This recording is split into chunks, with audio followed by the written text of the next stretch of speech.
Hello दोस्तों, कैसे हैं आप सब। उम्मीद करते हैं आप सभी अच्छे होंगे। दोस्तों 6 नवंबर की करंट अफेयर्स की फुल पत्ती वाली क्लास की रिवीजन क्लास में आप सभी का एक बार फिर से स्वागत है। तो आइए आज की वीडियो को स्टार्ट करते हैं। आज का पहला प्रश्न है, हाल ही में आरबीआई ने किसे कार्यकारी निदेशक नियुक्त किया है। मनोरंजन मिश्रा को कार्यकारी निदेशक नियुक्त किया है।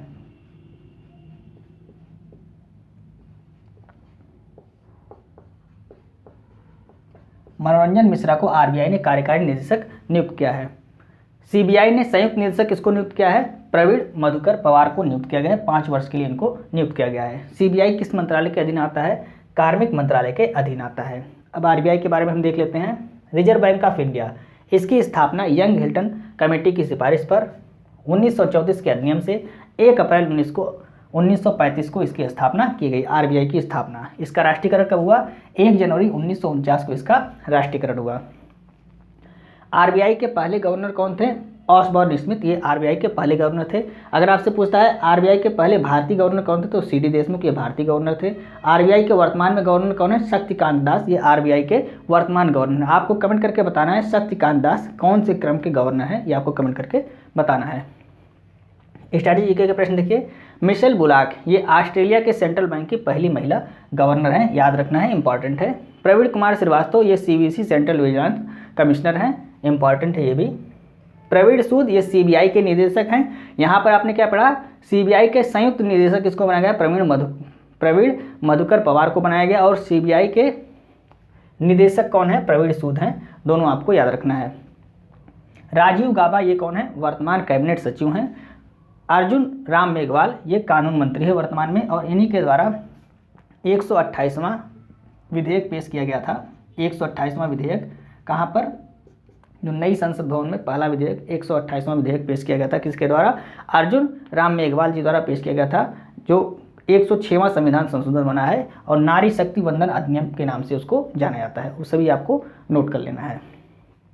नेक्स्ट प्रश्न है, हाल ही में UNEP, united nation environment programme, तो हाल ही में यूएनईपी ने चैंपियंस ऑफ द अर्थ पुरस्कार 2023 से किसे सम्मानित किया है। तो 5 लोगों को सम्मानित किया गया है। 5 लोगों को यूएनईपी यानी कि यूनाइटेड नेशन एनवायरनमेंट प्रोग्राम ने चैंपियंस ऑफ द अर्थ पुरस्कार 2023 से सम्मानित किया है। किसको सम्मानित किया है। जोसेफिना बेलमोंट, ये फिलीपींस की हैं। फंडाको एलन मैकार्थर, ये पुर्तगाल की हैं। ब्लू सर्कल, ये चीन की कंपनी है। जोस मैनुअल मोलर, ये स्पेन के हैं। और वैज्ञानिक और औद्योगिक अनुसंधान परिषद, ये दक्षिण अफ्रीका की है। तो इन 5 को यह पुरस्कार दिया गया है, आपको नोट कर लेना है। यूएनईपी यानी कि यूनाइटेड नेशन एनवायरनमेंट प्रोग्राम, इसका फुल फॉर्म, इसको भी आपको नोट करना है। इसकी स्थापना 5 जून 1972 को की गई थी। मुख्यालय इसका कहाँ पर है, नैरोबी केन्या में इसका मुख्यालय है। 5 जून को यूएनईपी की स्थापना की गई थी, इसलिए 5 जून को क्या मनाया जाता है, विश्व पर्यावरण दिवस मनाया जाता है। इसकी थीम क्या है, 2023 वाली विश्व पर्यावरण दिवस 2023 की थीम है सोल्यूशन ऑफ प्लास्टिक पोल्यूशन, इसकी थीम है। आपको कमेंट करके बताना है कि 2023 का पर्यावरण दिवस कहाँ पर मनाया गया, होस्ट कंट्री कौन था, ये आपको कमेंट करके बताना है। शुरुआत 2005 में, किसकी शुरुआत, यह जो पुरस्कार दिया जाता है चैंपियंस ऑफ द अर्थ पुरस्कार 2023, इसकी शुरुआत कब हुई, 2005 में इसकी शुरुआत हुई। और यह जो इन 5 लोगों को पुरस्कार क्यों दिया गया है, तो #बीट प्लास्टिक पोल्यूशन पहल के लिए इनको यह पुरस्कार दिया गया है। स्ट्रैटेजी के प्रश्न देखिए। COP27, इसका आयोजन कहाँ पर हुआ, शर्म अल शेख मिस्र में इसका आयोजन हुआ। COP28 का आयोजन कहाँ पर होगा, यूएई संयुक्त अरब अमीरात में इसका आयोजन किया जाएगा। COP1 का आयोजन बर्लिन 1995 में इसका आयोजन किया गया था। COP15 का आयोजन मॉन्ट्रियल कनाडा में किया गया था। सभी आपको नोट कर लेना है। रामसर कन्वेंशन, 2 फरवरी 1971 को रामसर कन्वेंशन हुआ। कहाँ पर, रामसर, ये ईरान में स्थान है। रामसर में रामसर कन्वेंशन हुआ। किसके लिए, आर्द्रभूमि संरक्षण के लिए इस कन्वेंशन को किया गया। भारत इसमें कब शामिल हुआ, भारत इसमें 1982 में शामिल हुआ। यह कब हुआ था कन्वेंशन, 1971 में, भारत शामिल हुआ 1982 में। यह दोनों आपको याद रखना है।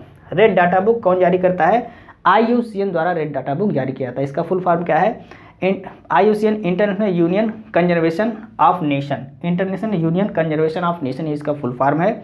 1948 में इसकी स्थापना हुई। इसका मुख्यालय कहाँ पर है, ग्लैंड स्विट्जरलैंड में इसका मुख्यालय है। सभी इंपॉर्टेंट पॉइंट है, आपको नोट करना है। अगर आपको वीडियो अच्छी लगे तो आप वीडियो को लाइक कर सकते हैं और अपने दोस्तों तक शेयर कर सकते हैं। आइए हम नेक्स्ट प्रश्न को डिस्कस करते हैं। तीसरा प्रश्न है, हाल ही में व्हाइट हाइड्रोजन के भंडार की खोज कहाँ पर हुई है? इसकी खोज फ्रांस में की गई है। फ्रांस के वैज्ञानिक किसकी खोज कर रहे थे? जीवाश्म ईंधन की खोज कर रहे थे।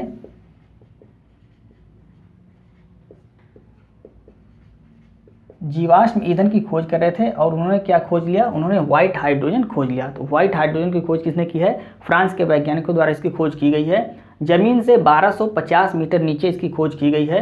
यह प्रदूषण रहित होता है, यानी कि प्रदूषण रहित हाइड्रोजन है। क्यों? क्योंकि इसमें ग्रीन हाउस गैस जो होती है उसका उत्सर्जन नहीं होता है। आपको कमेंट करके बताना है ग्रीन हाउस गैस के अंतर्गत कौन कौन सी गैसें आती हैं, ये आपको कमेंट करके बताना है। फ्रांस की राजधानी क्या है? पेरिस फ्रांस की राजधानी है और सीन नदी के किनारे है, यह भी आपको नोट करना है। स्टैटिक जीके के प्रश्न देखिए, सूर्य की ऊर्जा का स्रोत क्या होता है? नाभिकीय संलयन या सूर्य की ऊर्जा का स्रोत होता है। इसमें हाइड्रोजन प्लस हाइड्रोजन मिलते हैं तो हीलियम और ऊर्जा उत्सर्जित होती है। तो यह सूर्य की ऊर्जा का स्रोत क्या होता है? नाभिकीय संलयन होता है। भारत में वैनेडियम की खोज कहाँ पर की गई है? गुजरात में की गई है। लिथियम की खोज भारत में कहाँ पर की गई? जम्मू कश्मीर में की गई है। अक्रिय गैसें कौन कौन सी होती हैं? तो हीलियम, नियान, आर्गन, क्रिप्टन, जीनान, ये सब क्या होती हैं? ये अक्रिय गैस होती हैं और ये 18वें वर्ग में पाई जाती हैं। इसको भी आपको याद रखना है, 18वें वर्ग में पाई जाती हैं। हीलियम, नियान, आर्गन, क्रिप्टन, जीनान, ये सभी क्या है? अक्रिय गैस हैं या इनको शून्य गैस भी कहते हैं। नेक्स्ट प्रश्न है, हाल ही में विश्व सुनामी जागरूकता दिवस 2023 कब मनाया गया है? इसको 5 नवंबर को मनाया गया है।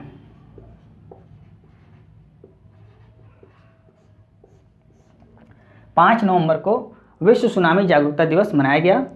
शुरुआत इसकी कब हुई? 2016 में इसकी शुरुआत हुई। सुनामी कैसे आता? तो जो भूकंप के कारण समुद्र में उठने वाली जो लहरें होती हैं वो सुनामी कहलाती हैं। भूकंप के कारण समुद्र में उठने वाली लहरें क्या कहलाती हैं? सुनामी कहलाती हैं। ह्यूगो फ्रेमवर्क का संबंध किससे है? सुनामी से है। 2004 में हिंद महासागर में जब सुनामी आया था उसके बाद ह्यूगो फ्रेमवर्क यानी कि ह्यूगो समझौता हुआ था। किससे संबंधित है? सुनामी से संबंधित, आपको याद रखना है। थीम क्या है 2023 की, यानी कि यह जो विश्व सुनामी जागरूकता दिवस 2023 है, इसकी थीम क्या है? थीम है fighting inequality for a resilient future, ये इसकी थीम है, आपको नोट कर लेना है। विश्व बायोस्फीयर दिवस कब मनाया जाता है? 3 नवंबर को मनाया जाता है। विश्व बायोस्फीयर दिवस 3 नवंबर को मनाया जाता है और विश्व सुनामी जागरूकता दिवस ये 5 नवंबर को मनाया, दोनों आपको याद रखना है। 2022 में इसकी शुरुआत हुई। इंपॉर्टेंट इसलिए है कि क्योंकि इसकी शुरुआत पिछले वर्ष ही हुई है और इस बार यह दूसरी बार मनाया जा रहा है। 3 नवंबर को मनाया जाता है। भारत में कितने बायोस्फीयर रिजर्व यूनेस्को विश्व धरोहर स्थल में शामिल हैं? तो 18 हैं। सबसे बड़ा कौन सा है? कक्षकरण, ये गुजरात में है। सबसे छोटा कौन सा है? डिब्रू साइखोवा, ये असम में है। और पहला कौन सा है? नीलगिरी, ये पहला है। तो ये तीनों आपको याद रखना है। स्टैटिक जीके के प्रश्न देखिए, विश्व जल दिवस कब मनाया जाता है? 22 मार्च को। विश्व पृथ्वी दिवस 22 अप्रैल को। विश्व जैव विविधता दिवस 22 मई को मनाया जाता है। ओजोन संरक्षण दिवस कब मनाया जाता है? 16 सितंबर को मनाया जाता है। मरुस्थलीकरण रोकथाम दिवस 17 जून को मनाया जाता है। आपको कमेंट करके बताना है अंतर्राष्ट्रीय अंतरिक्ष दिवस कब मनाया जाता है, ये आपको कमेंट करके बताना है। आइए हम नेक्स्ट प्रश्न को डिस्कस करते हैं। 5वां प्रश्न है, हाल ही में भारतीय वायुसेना ने पूर्वी आकाश अभ्यास का आयोजन कहाँ पर किया है? शिलांग, मेघालय में इसका आयोजन किया गया है।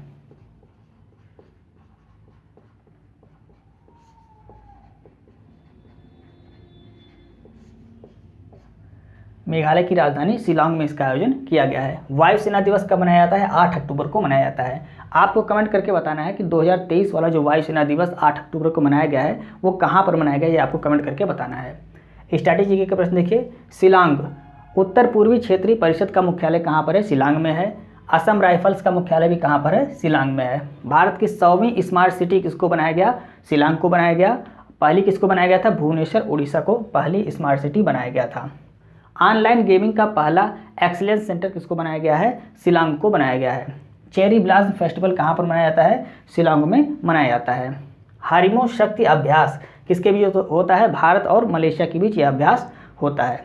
नेक्स्ट प्रश्न देखते हैं, हाल ही में परमाणु परीक्षण प्रतिबंध संधि के अनुसमर्थन को किसने वापस लिया है? तो अनुसमर्थन को किसने वापस ले लिया है? रूस ने इसको वापस कर लिया है। रूस ने जो परमाणु परीक्षण प्रतिबंध संधि थी इस पर हस्ताक्षर किया था, लेकिन अब उसको वापस ले लिया है। इसको कहते क्या हैं? CTBT इसको कहते हैं। शॉर्ट में क्या कहते हैं? CTBT। इसका फुल फॉर्म क्या है? Comprehensive comprehensive nuclear test ban treaty, ये इसका फुल फॉर्म होता है। तो comprehensive nuclear test ban treaty से रूस ने वापस अपने हस्ताक्षर को वापस ले लिया है, यानी कि अब रूस का कहना है कि हम अपना परमाणु परीक्षण कर सकते हैं, हम इस संधि में शामिल नहीं हैं। इसने अपनी संधि को जहाँ पे हस्ताक्षर किया था रूस ने, उसको वहाँ से वापस कर लिया है। यह CTBT इसकी शुरुआत कब हुई थी? 1996 में इसकी शुरुआत हुई थी और इसमें कुल कितने देश शामिल हैं? 187 देश ने इसमें हस्ताक्षर किए हैं। रूस ने भी इसमें हस्ताक्षर किया था, लेकिन अब रूस अपने हस्ताक्षर को वापस ले लिया है। रूस का कहना है कि अब हम इसमें शामिल नहीं हैं, अब हम अपना परमाणु परीक्षण कर सकते हैं, हमारे ऊपर कोई रोक नहीं है। इसमें कौन कौन से देश शामिल हैं? तो भारत, पाकिस्तान और नॉर्थ कोरिया, ये तीनों इसमें शामिल नहीं है, कि CTBT में शामिल नहीं हैं। भारत ने अपना परमाणु परीक्षण कब किया था? 1974 में और 1998 में, 2 परमाणु परीक्षण भारत ने किया है। 1974 वाले का नाम क्या था? ऑपरेशन स्माइलिंग बुद्धा इसका नाम था, और 1998 में ऑपरेशन शक्ति नाम रखा गया था। दोनों ही परीक्षण कहाँ पर किए गए? पोखरण राजस्थान में दोनों ही परीक्षण किए गए थे, परमाणु परीक्षण, आपको याद रखना है। रूस के बारे में देख लीजिए। रूस की राजधानी क्या है? मास्को, ये रूस की राजधानी है। यहाँ की मुद्रा क्या है? रूबल यहाँ की मुद्रा है। राष्ट्रपति कौन है? व्लादिमीर पुतिन यहाँ के राष्ट्रपति हैं। संसद को क्या कहते हैं? ड्यूमा यहाँ की संसद को कहा जाता है। और रोसकॉस्मोस यहाँ की स्पेस एजेंसी, आपको याद रखना है। क्षेत्रफल में पहले स्थान पे कौन है? पूरे विश्व में क्षेत्रफल में पहले स्थान पे कौन है? रूस है। एशिया और यूरोप दोनों महाद्वीप में ये आता है। और झील कौन सी है यहाँ पर? बैकाल झील है, जो विश्व की सबसे गहरी झील है, आपको नोट कर लेना है। नेक्स्ट प्रश्न देखते हैं। हाल ही में चीन की बेल्ट एंड रोड परियोजना से अलग होने की घोषणा किसने की है? फिलीपींस ने इससे अलग होने की घोषणा की है।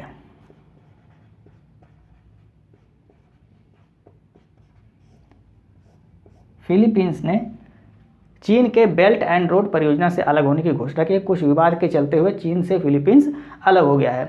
BRI बेल्ट रोड इनिशिएटिव या OBOR भी इसको कहते हैं, one belt one road initiative इसका फुल फॉर्म होता है। तो बेल्ट रोड इनिशिएटिव या one belt one road initiative, इसकी शुरुआत 2013 में चीन के द्वारा की गई थी। चीन को अफ्रीका और यूरोप महाद्वीप से जोड़ना इसका मुख्य उद्देश्य है। और इससे कौन बाहर हो गया है? फिलीपींस इससे बाहर हो गया है। फिलीपींस के बारे में जानकारी देख लीजिए। मनीला ये फिलीपींस की राजधानी है। यहाँ ज्वालामुखी कौन सा है? माउंट ताल यहाँ पे ज्वालामुखी है। सबसे बड़ा द्वीप फिलीपींस का कौन सा है? लुजोन द्वीप। लुजोन द्वीप ये फिलीपींस का सबसे बड़ा द्वीप है। अंतर्राष्ट्रीय चावल अनुसंधान केंद्र कहाँ पर है? मनीला। इसका मुख्यालय केंद्र कहाँ पर है? ये मनीला में है। ADB एशियन डेवलपमेंट बैंक का मुख्यालय कहाँ पर है? यह भी आपका फिलीपींस में ही है। रैमन मैग्सेसे पुरस्कार मनीला फिलीपींस में दिया जाता है। 2023 वाला किसको दिया गया है? भारतीय मूल के हैं डॉक्टर रवि कन्नन, इनको दिया गया है। और पहले भारतीय कौन थे जिनको यह पुरस्कार दिया गया था? विनोबा भावे, ये पहले भारतीय थे जिनको यह पुरस्कार दिया गया था। सभी जानकारी आपको नोट करना है। आइए हम नेक्स्ट प्रश्न को डिस्कस करते हैं। 8वां प्रश्न है, CBSE का नया प्रशासनिक कार्यालय कहाँ स्थापित किया जाएगा? दुबई, संयुक्त अरब अमीरात में इसको स्थापित किया जाएगा।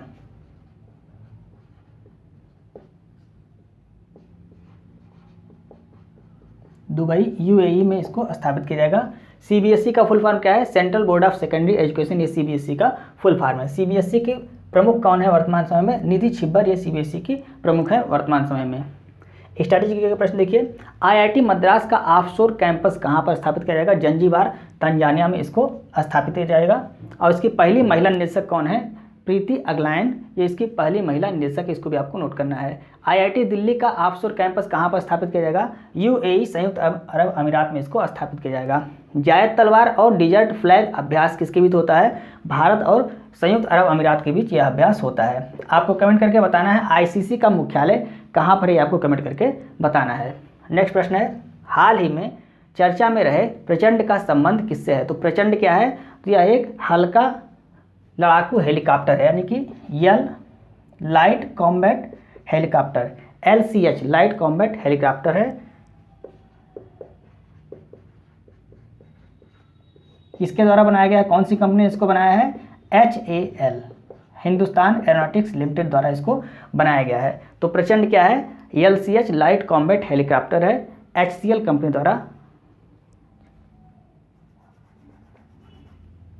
HAL सही है, HAL Hindustan aeronautics limited company द्वारा इसको बनाया गया है। हाल ही में इसके ऊपर चर्चा में क्यों रहा है? क्योंकि इसके ऊपर हाल ही में रॉकेट और बुर्जगन लगाकर इसको टेस्टिंग की गई है, इसकी नई तरीके से टेस्टिंग की गई है। इस पर अभी तक रॉकेट और बुर्जगन इस पर नहीं लगे हुए थे, इस पर रॉकेट और बुर्जगन लगाकर इसकी टेस्टिंग फिर से की गई है, तो इसलिए चर्चा में है। तो प्रचंड क्या है? प्रचंड लाइट कॉम्बैट हेलीकॉप्टर है। HAL हिंदुस्तान एरोनॉटिक्स लिमिटेड द्वारा इसको बनाया गया है। स्ट्रैटेजी के प्रश्न देखिए। LCA का मतलब light combat aircraft. Light combat aircraft क्या है? तेजस। तेजस क्या है? तेजस लाइट कॉम्बैट एयरक्राफ्ट है, भारत का ही है, आपको याद रखना है। अभी हाल ही में तेजस के नाम से एक फिल्म भी आई है, फिल्म में एक्ट्रेस कौन है ये आपको कमेंट करके बताना है। तेजस फिल्म जो आई है हाल में, इसमें एक्ट्रेस कौन है ये आपको कमेंट करके बताना है। नेक्स्ट है C295 MW परिवहन विमान। ये किस देश से लिया गया है? स्पेन देश से लिया गया है। एयरबस कंपनी द्वारा इसको बनाया गया है। भारत में इसका निर्माण कहाँ पर होगा? बड़ोदरा गुजरात में भारत में इसका निर्माण किया जाएगा। एयरबस और टाटा कंपनी ने इसके लिए समझौता किया है, ये पॉइंट आपको याद रखना है। डोर्नियर 228 विमान ये भारत ने श्रीलंका को दिया है।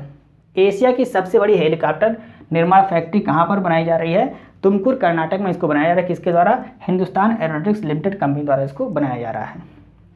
नेक्स्ट प्रश्न है, हाल ही में भारतीय नौसेना की सबसे बड़ी नौकायन चैंपियनशिप रेगाटा कहाँ प्रारंभ हुई है? महाराष्ट्र में इसका प्रारंभ किया गया है।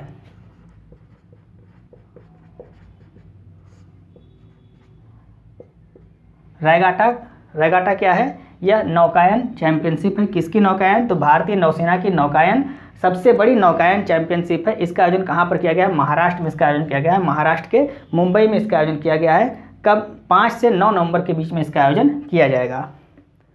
इंटरकॉन्टिनेंटल कप, इसका संबंध किससे है आपको कमेंट करके बताना है। Durand cup, Santosh trophy, Rovers cup, इसका संबंध किससे है? फुटबॉल खेल से है। Deodhar trophy, CK Naidu trophy, Ranji trophy, Irani trophy, Duleep trophy, Vijay Hazare trophy, इन सभी का संबंध किससे है? क्रिकेट से है। और थॉमस कप, उबेर कप, इसका संबंध किससे है? बैडमिंटन से है। राइडर कप का संबंध किससे है? गोल्फ से है। आपको कमेंट करके बताना है इंटरकॉन्टिनेंटल कप जो होता है वो किस खेल से संबंधित है, ये आपको कमेंट करके बताना है। तो ये थी फुल पत्ती वाली क्लास की 10 महत्वपूर्ण प्रश्न, जिसको हमने कम समय में आपको रिवाइज कराने की पूरी कोशिश की। उम्मीद है आपको वीडियो अच्छी लग रही होगी। यदि आपको वीडियो अच्छी लगे तो आप इसे अपने दोस्तों को जरूर शेयर करें और वीडियो को लाइक और सब्सक्राइब करना ना भूलें। आपसे यहाँ पे जो कमेंट कहा जाता है कि इसका आंसर आप बताइए, उसका आंसर आप दिया कीजिए, क्योंकि जब आप कमेंट करते हैं तो उससे हमें मोटिवेशन मिलता है। मिलता है नेक्स्ट वीडियो में। जय हिंद।